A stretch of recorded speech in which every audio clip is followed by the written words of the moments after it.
I think we have to be a little bit more grateful because over the years, gamers, myself included, we've been guilty of calling out all these video game companies for lying, for overhyping their games, overpromising, false advertising half the time. It seems to happen with every second game. So when you do get video game companies who are upfront, they come to you and say, hey, don't get excited. This is mediocrity for a premium price. We're being totally upfront. We just want to let you know that this is not something to get excited about. We don't want to mislead you where you're a little bit pumped, you're cautiously optimistic. Don't do that because this game's going to have none of what you're looking for. There's nothing to look forward to here. When video game companies do that, they give us what we want, at least from the marketing side, maybe not with the game, but they are honest. Maybe we do need to be grateful, and that is certainly what Paradox and the Chinese Room have done for 9 years with Bloodlines 2. It's been disappointment after disappointment, but at the very least now, they're totally upfront about it. They're not even pretending anymore. And they've been very true to this ethos over the last few months. There was, I think it was like the acting CEO of Paradox who came out and said, don't get excited, the original game, Bloodlines, it wasn't even that good, so why would you expect so much out of a sequel? I mean, the original's not even great. It's not like the sequel needs to be to even live up to it. Come on, guys. There was some marketing person not long ago who said something similar. It seemed to be a strategy of downplaying the original game. It was buggy, it was full of problems, it's outdated. We don't need that in a sequel, surely. Just consume what we've got for you now, even with the troubled development, and the budget for the final product is probably almost nothing because we squandered most of the money with the old studio. But come on, get excited, this is going to be fine. Who needs a spiritual successor? We'll do something brand new. That was kind of the attitude. But now something has happened that trumps all of that. Because any of those Paradox comments, it was like, wow, maybe they just don't like the original that much. There's some truth to it. The original's a rough gem. It was never perfect. So even if they're downplaying it, doesn't necessarily mean that the sequel's going to be crap. Let's be optimistic. Glass half full.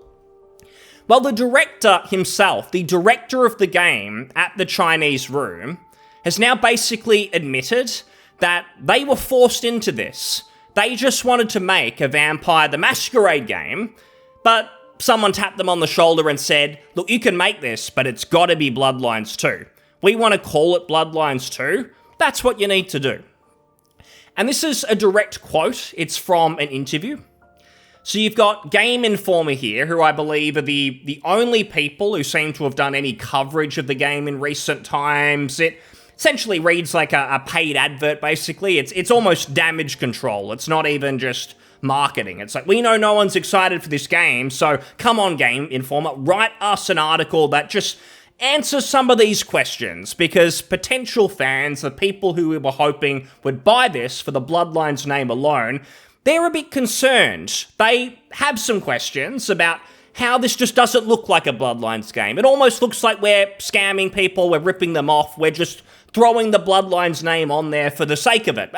We are doing that, but can you please convince them that's not the case, or at least ease their concerns? That's essentially what the article is, and again, it's not like even just the mainstream gaming outlets, the game journals, it's not like they're letting any of them, just all of them, anyone who wants to, write articles about the game. It's basically just them, so it does feel a little bit like damage control, a bit of a paid article. Not sure where the money's coming from, because I heard that Paradox don't want to spend a cent more for anything on this game, marketing, whatever it may be. So may just be a last-ditch effort to try and bring in some sales, get people wishlisting and pre-ordering, stop them dropping off because it's probably not looking so good. But here's the important quote. When I asked creative director Alex Skidmore, so it is the actual director, it's not cherry-picked, it's not marketing at Paradox like some of these other people, it's the director for the game. When we ask why the game is called Bloodlines 2 instead of something else, he thinks for a while and then starts his answer by saying, it's what we were asked to do. It's what they were asked to do. They didn't ask for it. They didn't go to the team, Paradox, and say, we can do this. We can make Bloodlines 2. We know you've had some development issues. We can turn this around. We can make what the fans want. They were asked to do that. And when you look at the context, you don't really need to twist this in any sort of way to confirm a bias or something. Like, it's just crystal clear. Like, he hesitates, thinks about it before answering because he doesn't want to say the wrong thing. But he basically just comes out and says, look, we didn't want to make Bloodlines. We just wanted to make our own game, but we were asked to call it Bloodlines 2.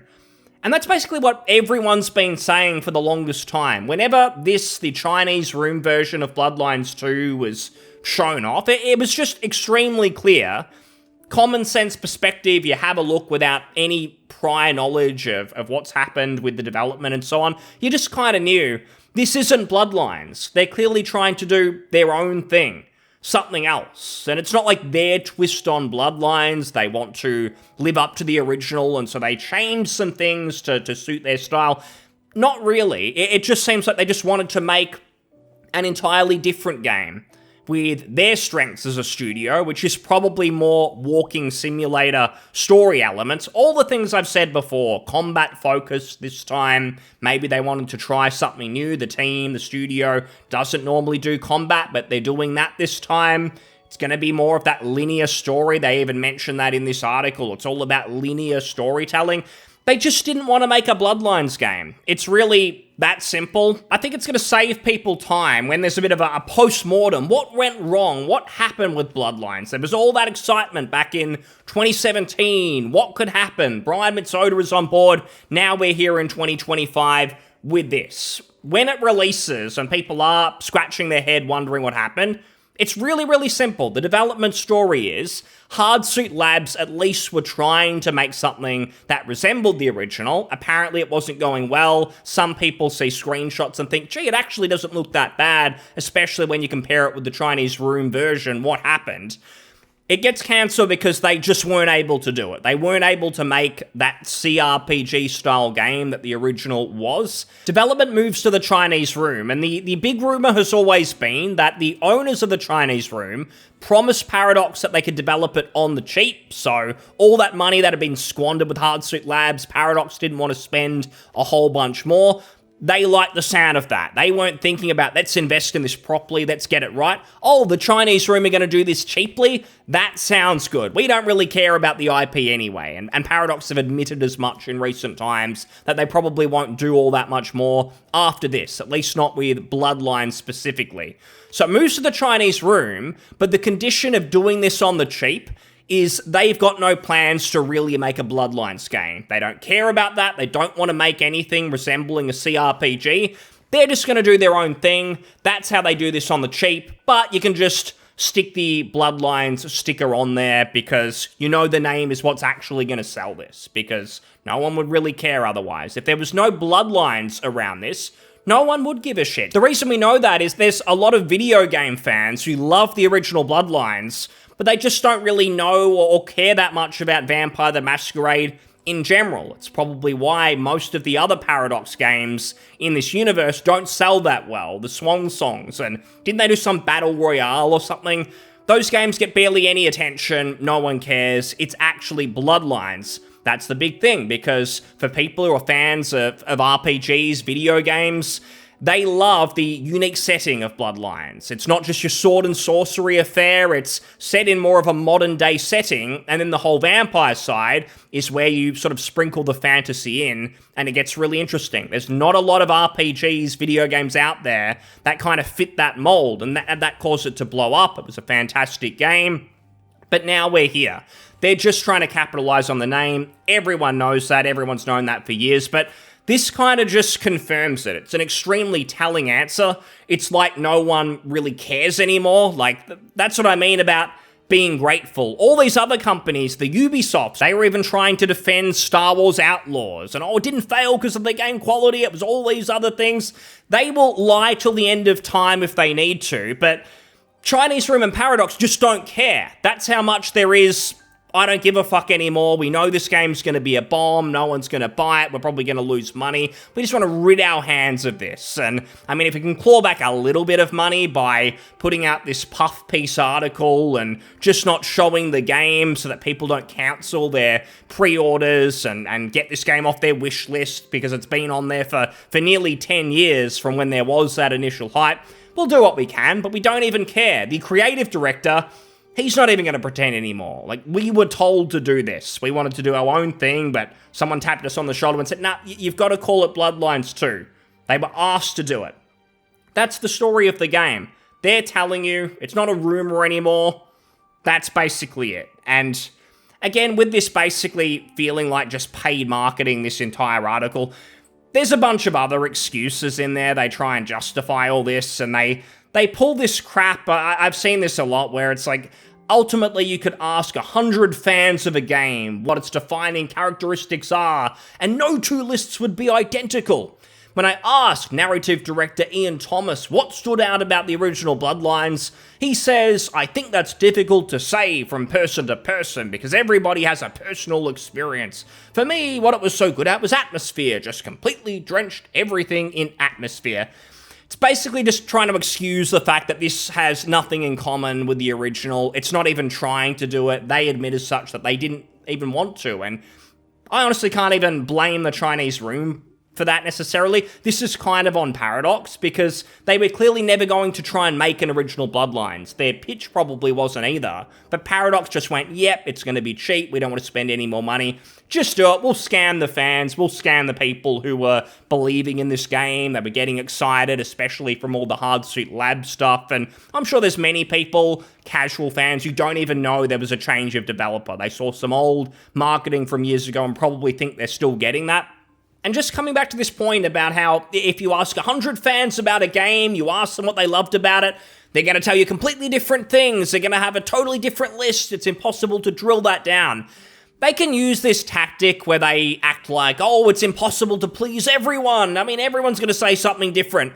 It's just such a cop-out because at this point, I don't think really anyone was expecting great things to be blown away by a Bloodlines sequel. We were just looking for a decent vampire CRPG, something in line with the original. There's not many games out there like this. Most games are sort of sword and sorcery fantasy when it comes to RPGs. It's the reason the original was so popular, because it was something different.